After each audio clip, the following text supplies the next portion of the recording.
Big round of applause for Dave Hillis.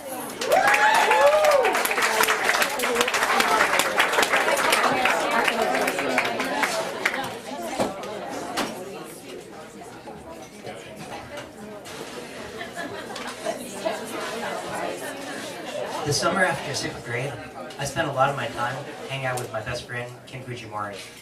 Ken was so cool. Every time that I saw him, he was into something completely new. One time, it would be, David, you gotta check out this new band. You're called Green Day. Your CD is called Dookie. That means, it means shit. That's how you curse when you're 12. A few weeks later, forget all that stuff, man. There's this rapper, he's the real thing. He's in a gang, and he's on trial for murder. What's his name? Snoop Doggy Dogg. And the next time I saw him, he explained how the best character on Family Matters was not Urkel, it was Waldo. There's like one Waldo fan here tonight. I'm with you. As summer lurched to an end, Ken asked me, next year, what group are you going to be in? What do you mean group? A jock, a nerd, you know, stuff like that. Oh, like in Saved by the Bell. But they all hang out together. David, Saved by the Bell has nothing to do with real life. I was cut to the quick. Turns out that you only hang out with people in your own group. So, what group are you in? I'm a skater. What group do you think I'm in? You could be a skater, or you could be a preppy. Preppies are either really nice or really snobby.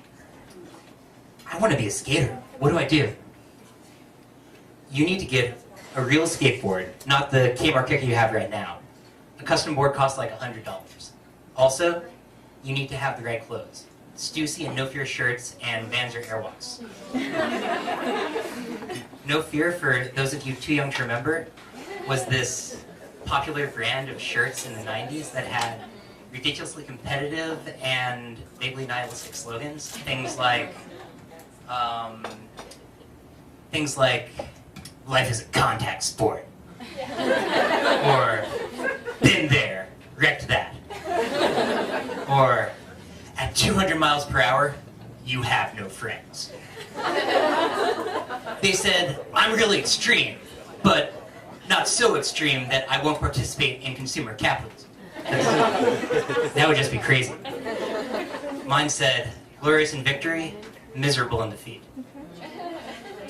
In late November, Ken had his 13th birthday party.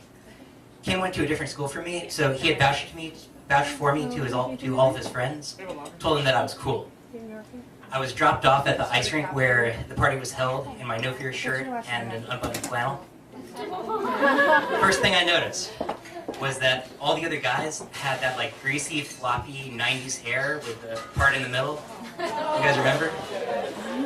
A lot of nostalgia for that. I had a buzz cut, but I knew I was totally out of my depth when the person at the counter asked me if I wanted hockey skates or figure skates. I turned to Ken for guidance. Hockey skates, he sneered, like it was the most obvious question ever. Everyone that night was all anger and scowls. It was a really negative atmosphere. I was with bad teenagers, people who were mean, not because they got a pleasure from their cruelty, but because they felt like that was just how they were supposed to be. When you guys were teenagers, did you ever have a little voice in the back of your head constantly saying, you're a phony, everyone knows it, they're gonna call you out? Anyone? Yeah. Not just me. Was it ever right? The party continued back at Ken's basement. We watched videotapes of Beavis and Butthead. And Eric, Ken's most malicious friend, made jokes about how Ken's older sister was locked in her room on a Buddhist rug lighting incense, still mourning the death of Kurt Cobain. At 10:30, Ken's parents were asleep and Eric said, let's go TV someone's house. Jeff lives down the street. He sucks. I knew it was time for me to do the right thing. "No," I said. Everyone looked up in surprise. "Let's egg his house and put bologna on his car. I hear that kills paint."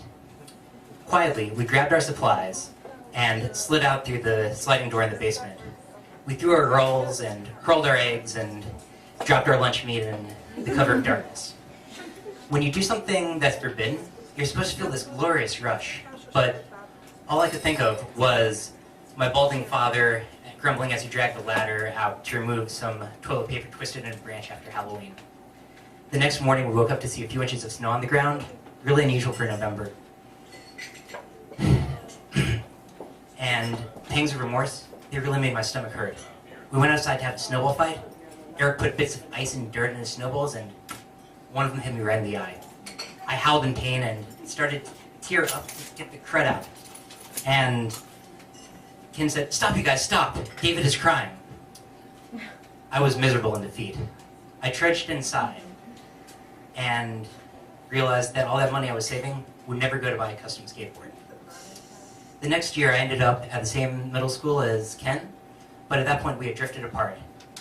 I forgot about the party till I wore my No Fear shirt to school. Turned out I was in gym class with Eric. He recognized the shirt and called out, "Snowball, you're not going to start crying, are you?"